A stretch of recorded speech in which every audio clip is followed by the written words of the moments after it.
Hello everyone, today we got to play Homesteaders, the 10th anniversary edition. But before we get into it, don't forget to hit that subscribe button because you want to know when Western Wednesdays are. You can actually just whip it. Whip it good. Okay. Anyway, tell us more about this game, Randy. It was named Homesteaders, obviously. It was released. I didn't know that. Yes. It was released in 2009 originally, but this is the 10th anniversary edition, so it was released again in 2019 by Tasty Minstrel Games. It has a Board Game Geek ranking of 7.2, or rating, I'm sorry, of 7.2, and overall ranking is 721 right now. Designer was Alex Rockwell, and the artists were Hans Jansen and Ariel Sione. It is still being sold on Amazon. I don't know if it's a marked up price, but it's $79.95. You can probably find it elsewhere as well, so it's still available out there. There was an expansion for it released as well, which we also have. We did not play with it during this playthrough, though. Oh, bummer. I want to play with it. Well, we sort of did, because the expansion added more buildings, but it also added the 5th player, which was your purple. So I swapped out the purple for one of the other colors. Oh, okay. So you sort of played with the 5th but not really. expansion. So let's talk about quality of pieces. Oh my goodness, the quality of pieces on this. You have this is metal. This is the Kickstarter version, so it is better than, like, if you out of the box. If you were to buy this today at the store, you're going to get the cardboard tokens. And all I gotta say is these metal victory point tokens are super awesome. You've got metal coins, which are really, really nice. You've got cows. Not only are they shaped like a cow, but they've got the black spot, too, like for the cows. They're all brothers, apparently, because it's all in the same spot. Yeah, well, you know, can get too crazy. You've got little cowboy, little westerns. You have, like, steel bars. You have all the resources are shaped appropriately. Except for the gold. But for whatever reason, the gold does not typically come in just round, I guess maybe coins is supposed to be, but... Yeah, that one was a little... And you get the first player token is pretty amazing. It's a sheriff's badge. I think all the cardboard thickness is okay. Yeah. Everything's fine on that front. There's a few pieces that truly are, like, knocking it out of the park for me. I would probably definitely give this an 8.5. I just feel like this is some really nice stuff. Yeah, I mean, even the screens are really thick. You know, not very rarely do you get good screens. Yeah. Like, that was so nice not to have to fight with it all for the freaking time. Like, that just drives me nuts having to mess with your screen. You didn't have to do that with this. It's frustrating because Tasty Minstrel Games has gone so far downhill in their latest releases, and they're not even be able to deliver them in some cases so far. But this one they actually did a great job on. This was 2019, and to see them have come down since then is kind of disappointing. But this is when they were truly deluxified. What they call deluxified now has stickers, and you have to do all kinds of assembly, and it's not the best components. This one they actually did deluxify it, and I think I'm gonna give it a 9 because you don't see screens that are this nice. Yeah, it's really, really true. You wouldn't have to fight me hard to get me to a 9 too. So, all right, talking about theme, obviously Western Wednesday, right? But it's a little different take on it. It's the fact of the homesteading and growing your town, first your settlement, then your town, and then your city. And that's my favorite part of the Western, is that building and taming the West. So that part I absolutely love. There's a bidding mechanism in this game. Not really sure what... I guess I really didn't see what that had to do with the Western, but it's economic. The game, it's an auction game at its heart, and it's auction and resource management. Yeah, and I love resource management. Yeah. Love resource. I definitely want to play this again, but theme-wise, I loved it. I thought it was cute. I thought it was great. I loved all the different resources. The resources matched and really worked really well with everything. So I'm probably going to give this 7.5 because I just think it was really good. Is it spectacular? No, but it's really good. It's solid. Yeah, it didn't exude like the theme. It could have been, it's kind of layered on in the sense that you could do any of this stuff, but it does, all the component quality of what they've done makes it feel Westerny. And the as far as the actual art, there isn't much. It's mostly iconography. So I can't see giving it more than a 7.5 because of that. So I think I'm right with you on a 7.5. But yeah, what they did do was spot on. Yeah. But that's what they did. Yeah. So moving on to rules. So the rules are pretty simple. I mean, the game's pretty simple. The cheat sheet in the back, fantastic, phenomenal. All you needed. This was my kind of game, my cup of tea. I'll give this a 9 just for as far as the rules cheat were. sheet. It's a little weird because they've got the setup and the buildings one page each the way you would expect it. But what's really weird is the center. It's like it almost became it's a poster instead of a page by page because it's like well, split that's fine right though in the because center. it's in the middle. Yeah, and you really don't need any more of this. It was just kind of off-putting when you first turn to it because it's like you're expecting pages and it's really one page. It's just spread across two. I think that's just you being weird. Well, I'm sure it is. I didn't say I didn't say what was weird. It was just weird situation. It's Randy being weird. But I'm not used to that, so it's kind of a poster center section of it. That's pretty okay. Then you got one page scoring. But yeah, I mean it's really simplistic rules. So what would you give it a score?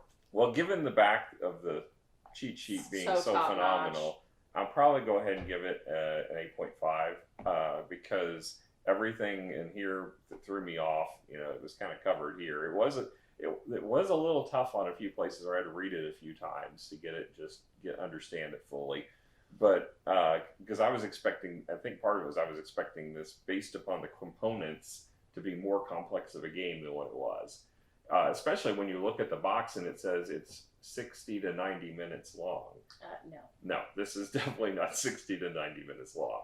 Not for 2-player anyway. No, and I would say I would not recommend this as a 2-player game in general. Well, I mean, we'll get to that gameplay, but as far as the rules, I think 8.5 is perfectly fine. So moving on to gameplay, it's actually pretty straightforward. You can literally follow the cheat sheet. First is setup.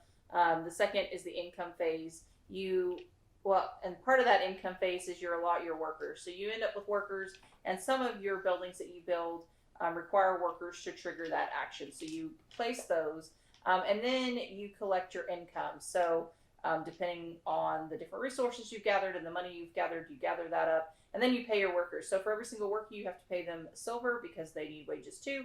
And then after that, then it goes into the auction phase. And so then the 2-player was a little weird in the fact that you had a third non-player. So the first player got to play the non-player at a certain level based on if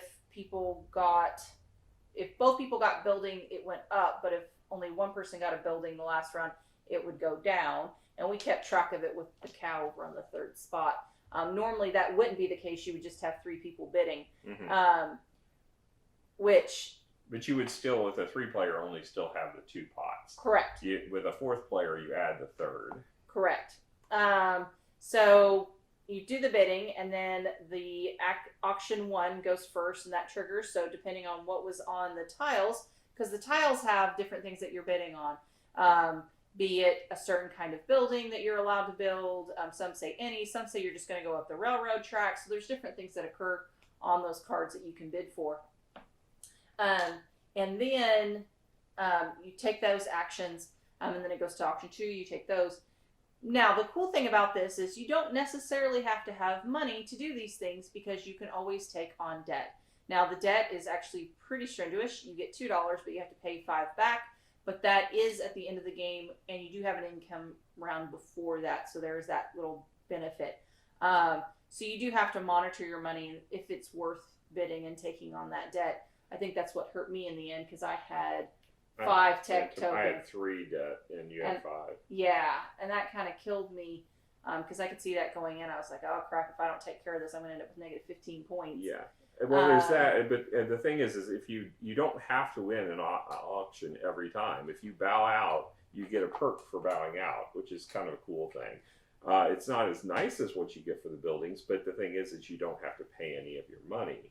So you can save it for next you can round. bow out and generate, and your what you gets progressively better as you cross each round. So like the first time you bow out, you get a trade token, and all these are good for is going to the marketplace because you can use them. Yeah, I don't think we realized how important that was. Or for me, it was important. I ended up with all these resources that weren't worth victory points at the end of the game because I'd collected them, but I couldn't sell them because I didn't have enough trade tokens. So that was kind of... Whereas I had the reverse problem. I had trade tokens out the wazoo, and I had nothing to sell. So, well, you should have traded me. Yeah. But overall, I actually really, really liked this game. Normally, I'm not a huge bidding game person, but I like the resource management. I like the building piece.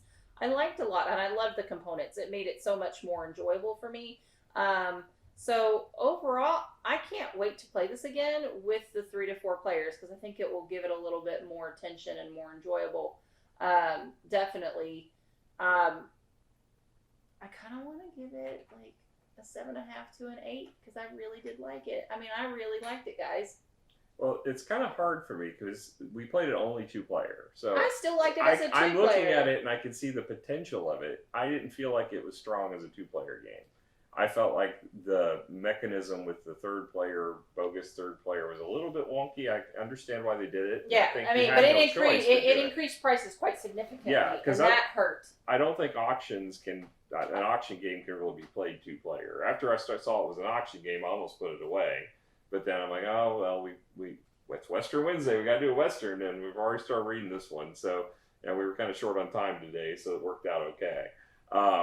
But as far as the game, I felt like this might be the first time I say this, but I feel like it was overproduced for what was in the game. No, I'm fine with it. Leave it alone. I love the components. Don't get me wrong. No, leave it alone. Maybe I shouldn't say it's overproduced. There was under utility in the game instead of overproduced. There wasn't enough game to justify these pieces, which I'm glad the pieces are there because don't get me wrong, I love pieces, and this will be going on to our piece snob list. But as far as I was expecting there to be more gameplay. Well, to be honest though, like I could see my family playing this multiple times in a row. That's what I'm saying. I see the functionality of how this would play with multiple players. That's what I'm evaluating it on because I think this would be a lot of fun with 4 or 5 players. Yeah, and I could see my family doing this a lot. Yeah. Now, I love the pieces. The base game itself is 2 to 4 player, but with the expansion, it adds where you can play a 5th player. So you can play up to 5 if you have the expansion. And I think this would be a lot of fun, but I think there'd be a whole lot of cursing each other when people get outbid on things. I like the mechanisms and I like the buildings and how you do it. And like I said, you don't have to build every time. As a matter of fact, that's probably how I ultimately won, was bowing out a few times and getting... I bowed out a few times too, but I think I bowed out too early. Late. Well, I was up further on the track than you for most of the game. Right. Because I bowed out and took income things to help my income, so I didn't. Right. I think that's the hurt, is that you took the income where I didn't. And I guess I forgot that the railroads gave you income. Otherwise, I probably would have bowed out a little bit earlier just so I could get to that point. Yeah. But yeah, I think there's a lot to this for being as simplistic a game as it is, because the buildings are really diverse as far as... Well, I mean, the thing is with all the different resources, you have to figure out where you're headed, because no one ended up getting brick, and that left all the brick buildings left, right? So that was kind of rough, and it was like, okay, well, I can trade for it, but I'm so short trade tokens, it was really rough. But yeah, it made a lot of sense, and you have to think it through. I really enjoyed it.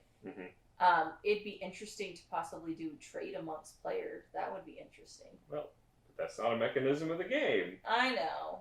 I'm overthinking it because I really. Well, first of all, you wouldn't even know what they have to trade with them, because you keep all of your resources, goods behind the screen. You could do a wood for sheep. Overall, though, absolutely loved it. I'm gonna give it an 8 because I really liked it. Oh, what about you? It just went up half a point in the last few minutes. No, I told you 7.5 to an 8. I was really on the 8, so I'm gonna double down and say an 8. All right. What are you gonna do? I am probably at a 7 with the 2-player version. I think it's probably going to be 7.5 to an 8 once we get more players. But I'm gonna have to go with what I played today, and for that I'm gonna give it a 7. Right. So, well, guys, we had an absolute blast, and hopefully you did too. This is definitely one that I would pick up. I really enjoyed it. We'll catch you guys later. Bye. Bye.